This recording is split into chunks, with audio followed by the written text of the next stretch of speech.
Hey guys, I'm so excited to have you here on my channel. We are going through this season 2, episode 5 of the Wheel of Time television series today.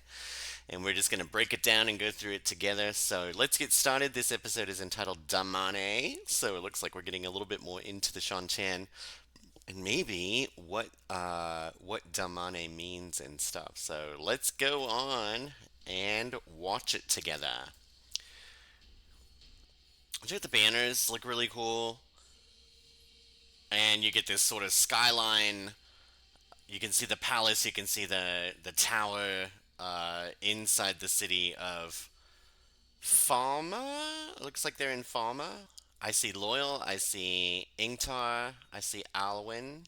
There's a bunch of Seanchan nobility. You can tell they've got the little nails thing, and they're. I love the servants behind them with just the umbrella.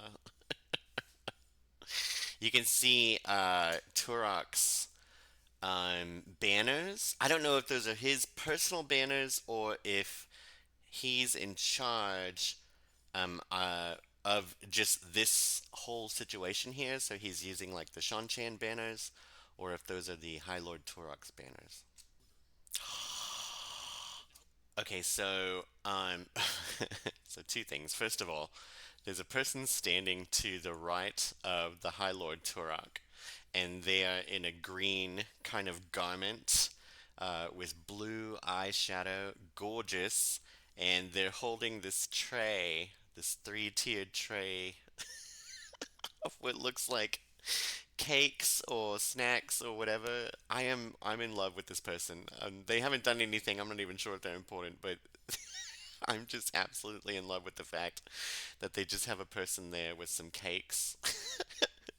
Secondly, the High Lord Torak is using his speaking person, his voice person, to talk to the High Lady Suroth. So remember that the High Lady Suroth uses her voice person to speak whenever it's like she's just High Lady Suroth is too important to speak to these lower people, and so she uses this voice person. And so High Lord Turok is using his voice person to speak to High Lady Sora. So this is, in my opinion, a slight, kind of an insult. Like they're both the same rank of nobility. He just has command of this whole situation here, so he ranks a little higher than her. And so he is using his voice to speak to her, which I think is meant to be insulting. She's had enough of that. So she slights him back. And then of course Turok is going to have to speak for himself, I think. Yes. So interestingly, we know the Shanchan up to this point, it feels to me like this exact point, have been kind of the bad guy. We know that Ishamael and the Forsaken and the Shadow are the bad guys, the bad guys. But it, the Shanchan have been sort of this enigma, like of they're capturing villages, they're taking girls captive who can channel, they're doing some pretty horrific stuff. They killed Uno. It's not good. So they're bad guys. But then he says, listen, we're all here on the Empress's behalf to fight the shadows. So they think, or they believe that they are doing good work, it seems. He said kneel, and she's like, oh no, are they going to cut her nails? Oh no. No! Ka-choo. I don't know why that was so like, to me. I feel like because that's a status symbol, and they just cut her nails. Like they just, oh my gosh, they just, yeah. She's like, don't you touch me. I will walk to my own room. They've got these really intricate braided designs on the top of their head. Oh, there's Pat and Fane, just boom, boom, boom, just walking up, nonchalant. He's got the horn of Valir. Come on, cake person. He's doing the what is it? Two forward, three backwards, past zero, and it opens. I almost saw it. It looks like a tiny French horn. Really interesting because I really do miss the Wheel of Time opening with the looms and the threads and the pictures, and it was just so gorgeous and the music was so beautiful. But I think in order to save time, they've just done the serpent biting its own tail, and it's like, hey, you're watching the Wheel of Time, and then back to the show. And for some reason, like, I feel like that's appropriate and good, and I'm kind of like, ooh, that was good. Remember in the last episode, Moraine cut Lanfear's throat, left her on the ground, and Rand is like, "Well, she's dead," and Moraine's like, "Don't bet on it. Get up, girl. I'm cheering for the Forsaken." Ugh, she's touching her wounds. Ew. So Lanfear uses what we believe is the true power, which hasn't been explained in the show yet.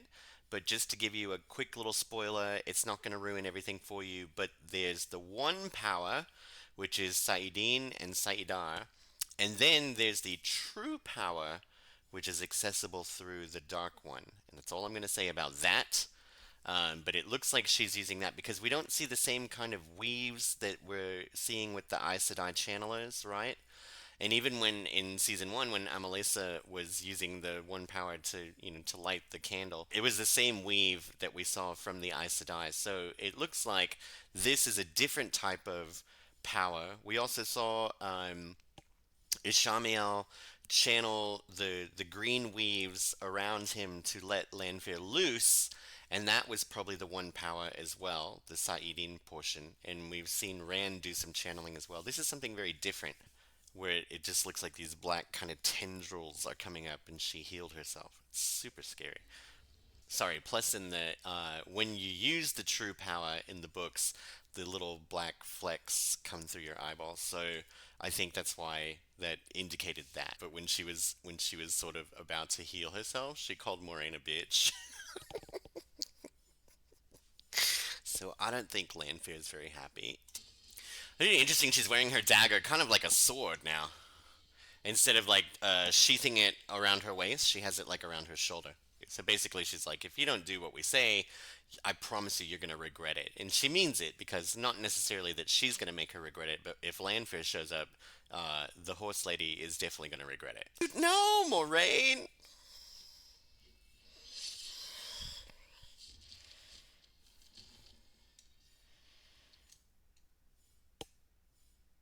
She just killed Mr. Ed. Moraine Damodred, Aes Sedai, Jennifer Louise. I'm so angry. I can't believe she killed that horse. Oh my god. That's actually ooh, she blew his head up. So Elias has completely like accepted the fact that he's a wolf brother. So his family are the wolves, and he's been living with the wolves and operating with the wolves for I guess quite some time. Perrin is now like suddenly realizing that he is a wolf brother, so he's sort of like acclimating to it, and Perrin is still connected to his friends. He's still, in grief for the loss of his wife. He's only just stepping into this world of wolves. So he's just kind of like, I'm, he's got a lot of questions. He wants to know if he's going to become like Elias. He's not real sure. And now, of course, he's angry because he wants to go find his friends. And Elias is like, you don't even need them. Stop it. There's Lanfear, just using in that one you saw that she had the weaves that we're used to seeing, so it looks like in that moment she was using Saidar, the female half of the one power. So before, when she healed herself, she had all of the dark power coming and the eyeball thing going on, and so I feel like that's a different source of power that she can tap into, and this was the one power that we're used to, that all the Aes Sedai and the channelers can tap into. So she was using that to kind of whip her horse to go faster. I would have waited a little bit longer to step out onto the path, but whatever. So I'm not supposed to be cheering for the bad guys, but I'm like, release all the Forsaken, please. Oh, Ren's his heart is broken a little bit because I think he really did feel something for Lanfear, and now he's sort of grappling with the idea that, once again, he's not able to be with a person that he fell in love with.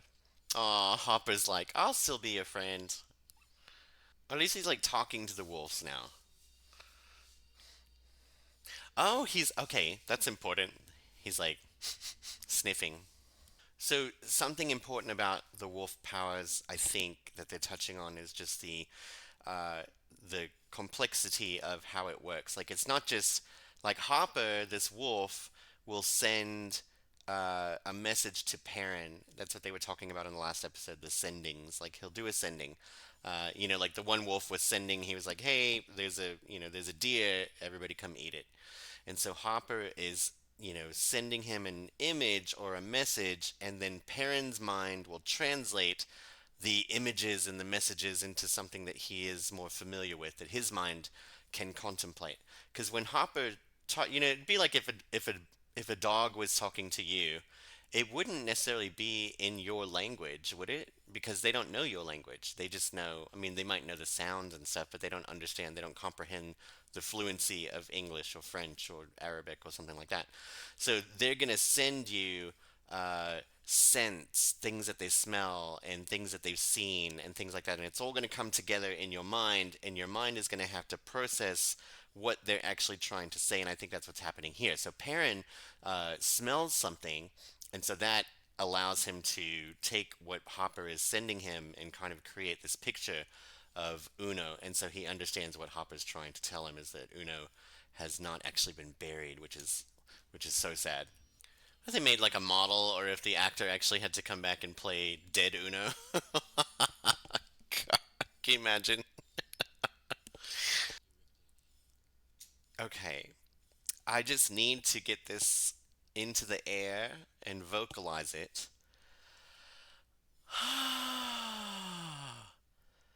Dane Bornhold is so cute. All right. Oh, but he's kind of nice, isn't he? It is. It is just not fair for a man to be that handsome. Beep. I beeped his nose. That's one thing about this show, The Wheel of Time, Rafe Judkins, and all the people who are involved in it, is they make you. There's characters in the books that you're like, ugh. And then you watch them on the screen and you're like, I mean, he's not so bad, is he? He's got perfect hair. I know this is so important to the analysis of this show, right? He's got gorgeous eyes too. I know. I'll stop. No, I probably won't. I think he kind of sees that Perrin is noodling in his mind that he wants to help Avienda, and Dane is like, "Don't do that. Like that's a bad idea."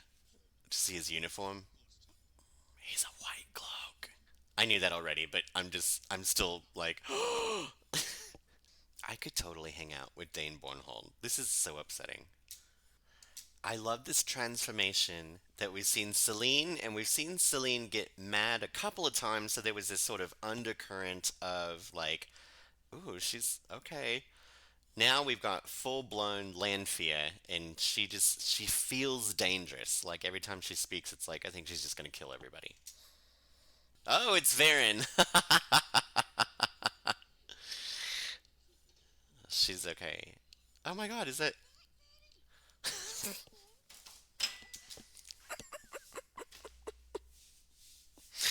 It's Cho Chang from Harry Potter. Ah, I guess she finished her seventh year at Hogwarts and then went to the White Tower. That's so delightful. I love this because we're getting a taste of the Brown Ajah. They are obsessed with knowledge.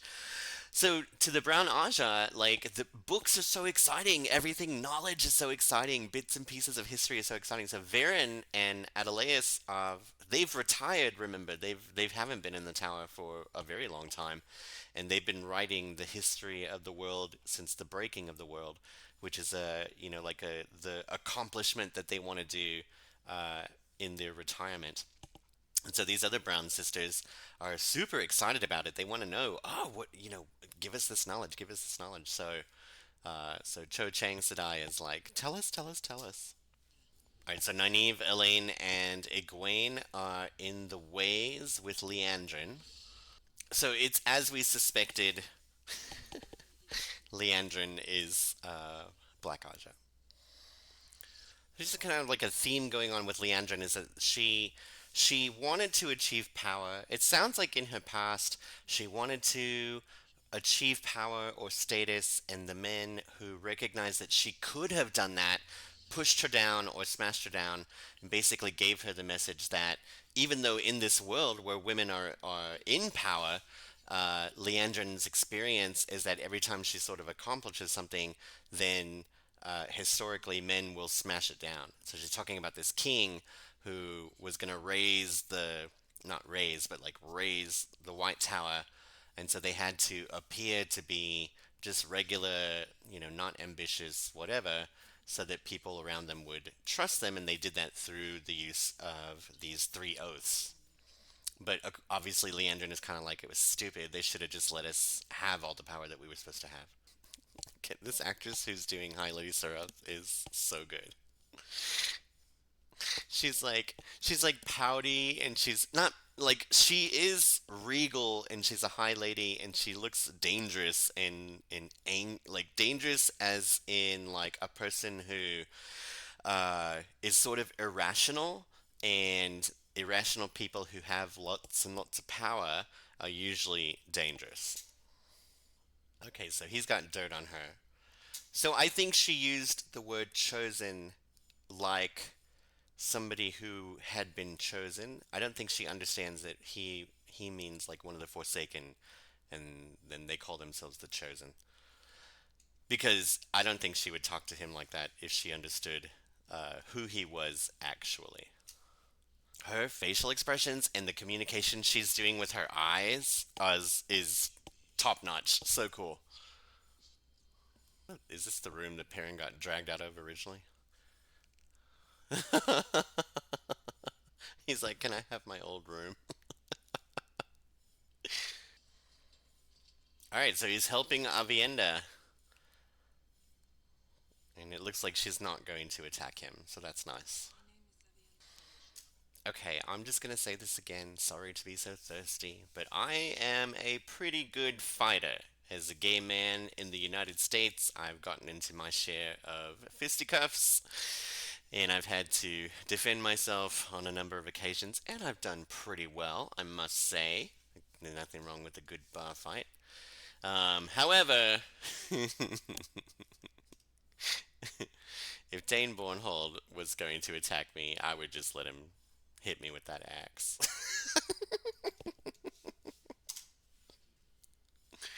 Oh,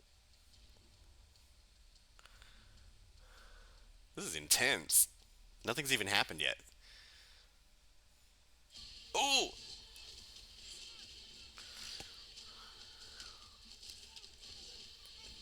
whoa, yes. She said, kick, uh, boom, he's watching her. She's, ooh, boom, ooh. This is amazing. Oh, Perrin went golden eyed. Ah, it broke his arm. That's really cool. All right, they took out most of them, and here we go for the rest of them. Oh, kick and flip. Yes, over the back. Crack. Broke another arm. Ooh, here comes Dane. Oh, swing, miss, kick, punch, flying punch, swing, back handspring. Ooh, clunk, clunk, Perrin. Ooh, boom, crack, flip, and he's down. Ooh, please don't kill him. He's he's nice. Archer actually is really good because Rand's not trying to get away from Moraine, and he there's a level of um, I don't want to use the word trust, but maybe familiarity, where Rand's like, okay, fine, you're back in my life, and you're trying to protect me, and I don't think Rand knows that she's not able to touch the one power right now. Barthanes, sorry, I just like Barthanes. Which the relationship between Moraine and her nephew is a little bit more playful, a little bit more like she has a genuine affection for him, it looks like.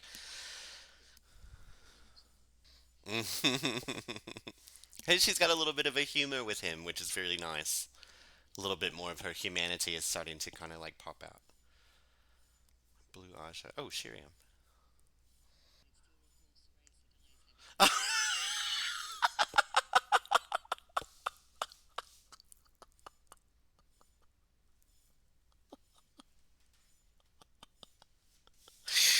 Oh my god! I don't know why this is so funny to me, but she just said, uh, something about the switch. So the switch is in the cabinet when the mistress of novices punishes a novice, they use the switch on them. And so Varen, of course, is very old, and one of them she just mentioned, and she said Soraya Sadai, and I find that absolutely hilarious because the way it's spelled is Sereille. Soraya. That makes so much sense. Of course, Soraya. And this whole time, I've been reading these books since the 1990s. This whole time, I thought it was cereal. So I've been saying cereal, Sadai, and it's Soraya Sadai.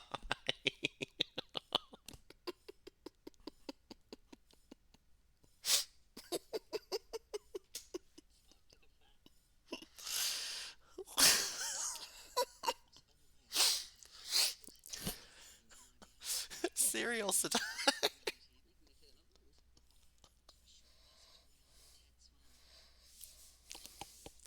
I like they're name dropping all of these people, which is so wonderful. So they've talked about uh, when they were singing the song about Manetheren, they talked about Queen Eldrine. Now she's just talked about Tetsuan, and then they spoke about Cadswain Maladrin. So there's these names of people who I hope are going to appear, either maybe in flashbacks or maybe something like that. So is Shiriam lying, or it seemed like she wasn't necessarily lying, but she was also confused why she was confused, if that makes sense. Like the fact that she didn't remember putting that in the book feels alarming to her. Snooping. She's like mischief managed. That is so cool. Oh, that is so cool. What I'm looking at is the script. And we've seen script in the old tongue, and this looks a little different. And the reason is, I don't think this will spoil anything, but the old tongue is the language they spoke in the Age of Legends. And they had a handwriting system for it as well, which is the symbols we see like on those stone tablets and on some of the other things that we've seen. We've seen the old tongue spoken, we've heard it spoken, and we've seen it written. And the symbols here are different because this is the common tongue. And so the common tongue is what the old tongue kind of became as it traveled down the centuries. Remember that the Age of Legends was 3,000 years ago. We know that because of that opening scene with Luz Theron and Latra Pose in the first season, and they were speaking in the old tongue about sealing the Dark One away or whatever. And so that when that scene opened, it was like 3,000 years ago. So the Age of Legends was 3,000 years ago when they spoke the Old Tongue and they wrote the Old Tongue. And then 3,000 years later, as languages change and writing changes and stuff like that, we get this variation. You can see some of the symbols look like the symbols from the Old Tongue. Some of the little ones that look like a Y or a triangle. And the other ones, you can see they look similar, but there's a variation on it. So I think that is a really neat little detail of Shiriam would be writing in the common language, which is again not English, but it would be this language, which is not Old Tongue, but it is a what Old Tongue became when it became the common tongue. That is, oh, it's just as someone who enjoys languages and loves languages, that is, my heart is so happy right now. Most Aes Sedai don't believe that the Black Ajah exists. They couldn't even possibly imagine that an Aes Sedai would serve the Dark One.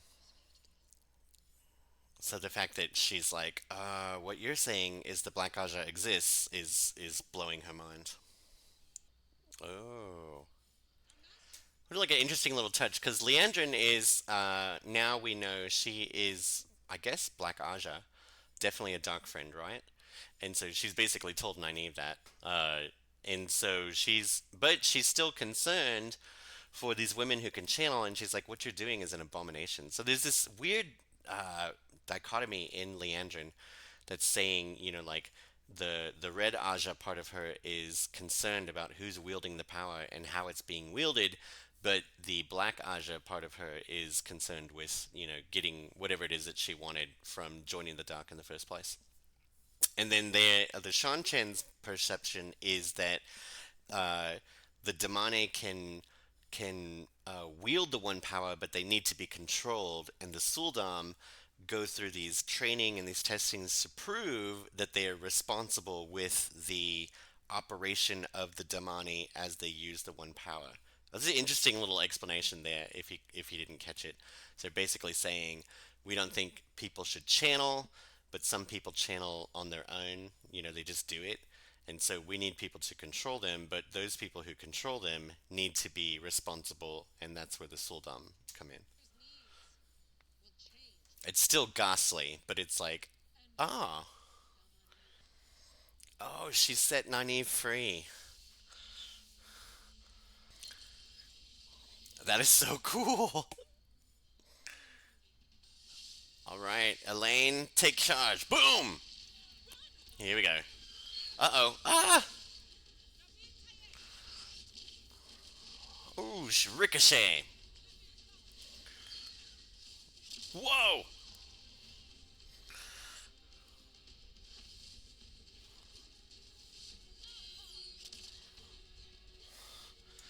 So it sounds like the Suldam give the order for the attack, and they do it in the old tongue. So I didn't catch all that. I'll have to go back and try to listen to what they're saying. But I know that she says something like when she's like boom, she says the word off, which is wind. So it sounds like she's gonna do something with wind or air. Well, she's bound her up with air, basically.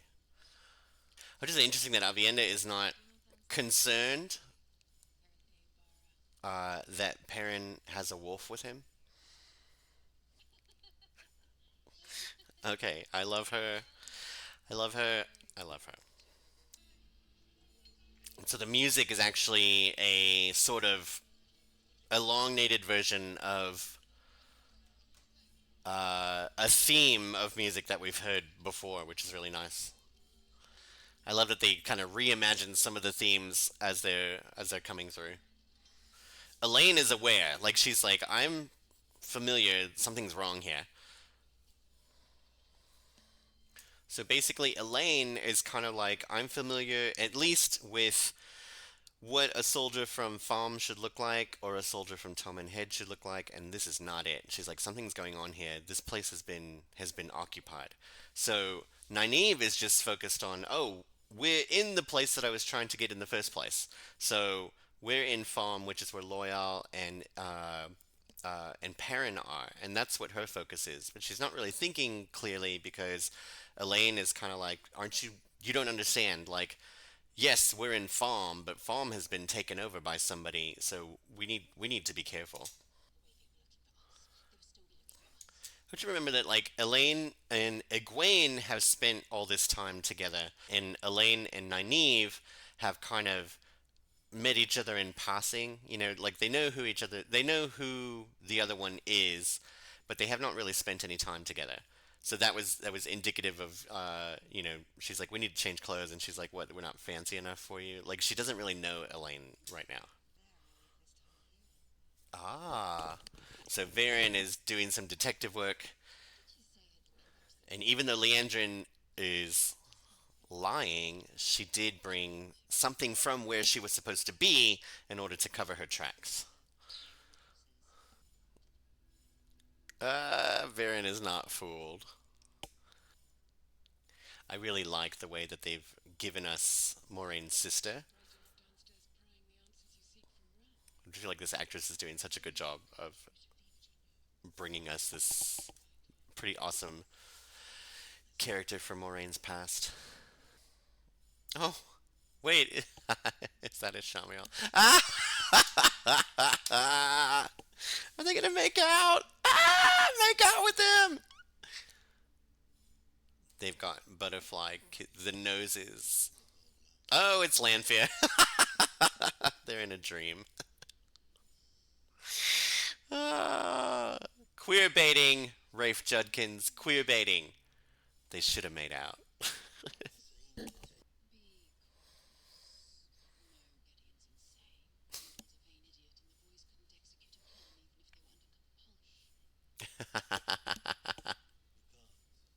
She's just trash talking the other Forsaken. So he said one of the girls craves power, and one of them is afraid of power. So craves power is probably Egwene, and then afraid of power obviously would be Nynaeve. And then it's interesting because even though Elayne is with them, Elayne was not part of the plan, and so he doesn't consider. I don't think Ishamael knows that Liandrin kind of set it so that the girls could escape, and now all they have is Egwene. He doesn't know that yet. However, he also said Matt was born his, and then Perrin something about wolf. He's more wolf than he is person.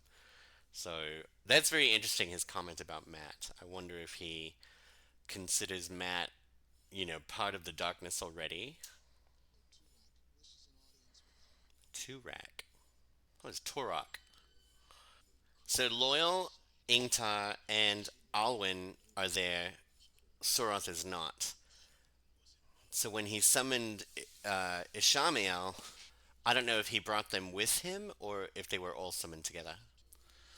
Oh, oh, here she comes. Oh no, is that Egwene? Oh, cake person, help her.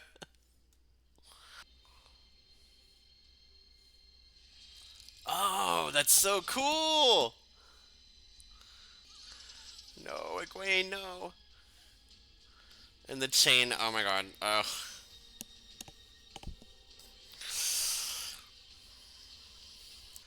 Ugh. I like the way they did that. I really do. I'm just like, ugh. It just makes me feel gross.